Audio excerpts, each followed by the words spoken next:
Sir எனக்கு வந்து பணம் இந்த காரியம் நல்லபடியாக நடக்கும், நடக்குமா நடக்காதா, நடந்தால் நான் என்ன செய்யணும் அப்படின்னு கேட்கக்கூடிய மேச ராசி நபர்கள் தாந்திரிய முறைப்படி அவங்களுக்கு பரிகாரம்னா என்ன?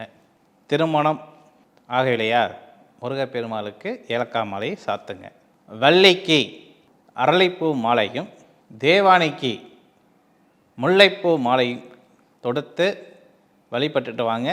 நிச்சயம் உங்களுக்கு வந்து திருமணம் கைகூடி வரும். வேலை வாய்ப்பு சரியாக அமையவில்லையா, முருகப்பெருமாளுக்கு ஏலக்காய் மாலை சாத்தி வழிபடுங்க, நிச்சயம் வேலை கிடைக்கும். ரிஷபராசி நபர்கள் ஆண் பெண் இருபாரும்.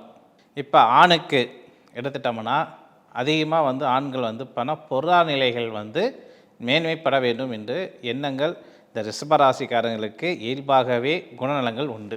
தாந்திரிக முறைப்படி உங்களுக்கு செய்ய வேண்டிய சின்ன பரிகாரம் எது அப்படிங்கிட்டிங்கன்னா, வீட்டில் உபயோகப்படுத்தக்கூடிய அதில் முக்கியமாக பச்சரிசியில் வந்து பொங்கல் இட்டு செய்யக்கூடிய, அதில் முக்கியமாக சேர்த்தக்கூடிய ஒரே ஒரு பொருள் முந்திரி.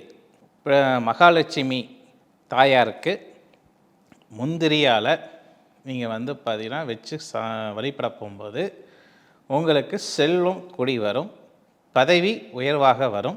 இந்த லட்சுமி தாயாருக்கு பிடித்தமான எண்ணெய் எது அப்படிங்கிட்டிங்கன்னா, வேப்பெண்ணெய், இழுப்பெண்ணெய், இது ரெண்டையுமே நீங்கள் சேர்த்து முந்திரி சொல்லக்கூடிய உங்கள் கை அளவு ஒரு பிடி எடுத்து லட்சுமி தாயாரை வழிபட்டு வந்தால் உங்களுக்கு செல்வம் கூடி வரும்.